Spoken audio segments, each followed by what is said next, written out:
We're in DeKalb, how are you? We're in DeKalb, how are you? We're in DeKalb, how are you? We're in DeKalb, how are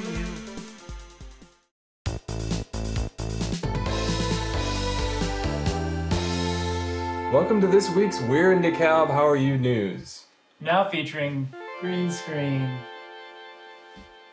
NIU professor Brian Collar is going to be teaching his engineering students with video games. Video games that he developed. It's not really that big of a deal though. I mean, I learned how to balance my budget playing Drug Wars in my calculator and finance lecture. It's April, and the fountain outside Cole Hall is still not up and running. Students like Adam Havey say that with all the burdens that college brings, the fountain makes our lives tranquil and relaxing for just a moment. I see this article as the Northern Star trying to act as a catalyst for change. Expect an article about the low number of bear claws in campus vending machines next week. On Monday, a campus-wide internet failure gave thousands of students a semi-legitimate excuse to come to class unprepared.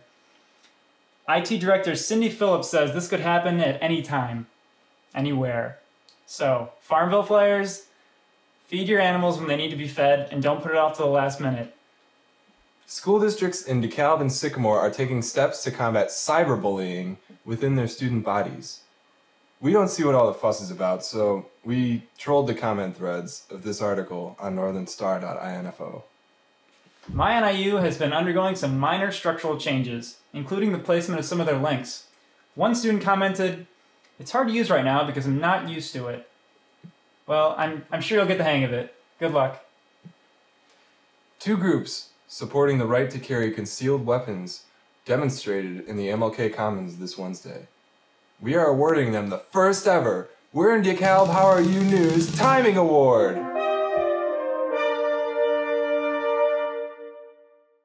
According to the DeKalb Police Department, there have been 37 firearm-related incidents in the past year. The demonstrators are displeased that Illinois and Wisconsin are the only states that do not allow for some form of concealed carry.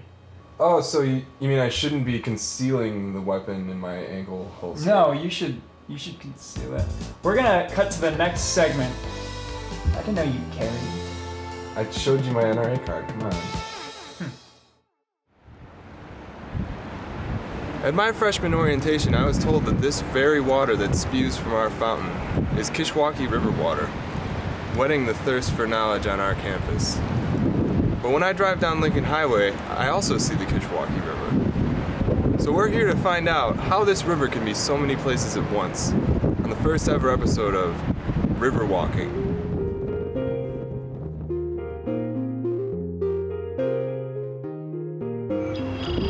So now we're walking along the Kish where it flows next to the beautiful NIU Lagoon. It also flows right through the backyards of many off-campus student residencies. Never underestimate the Kishwaukee River in the rainy season. It can turn a beautiful backyard visage into a deadly backyard bathtub in an instant. Yeah, I've heard that Kishwaukee River water is some of the freshest in Illinois. I hope we can see some wildlife. Well, wildlife that's alive, you know. So this is a Kishwaukee beaver here. It's native only to the Kishwaukee River. Local legend warns that any who set foot in the Kishwaukee River are doomed to stay in DeKalb forever. Luckily, myself, I've managed to stay dry for my 4 years here. The Kish is the enemy of the disc golfer. Many a wayward throw on hole 6 sends discs flying into the icy grasps of the river.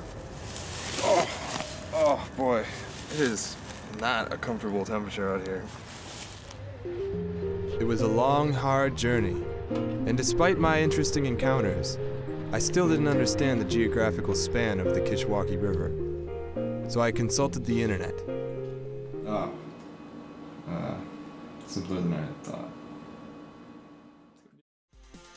Once again, thanks for sticking with us through tonight's We're in DeKalb, How Are You?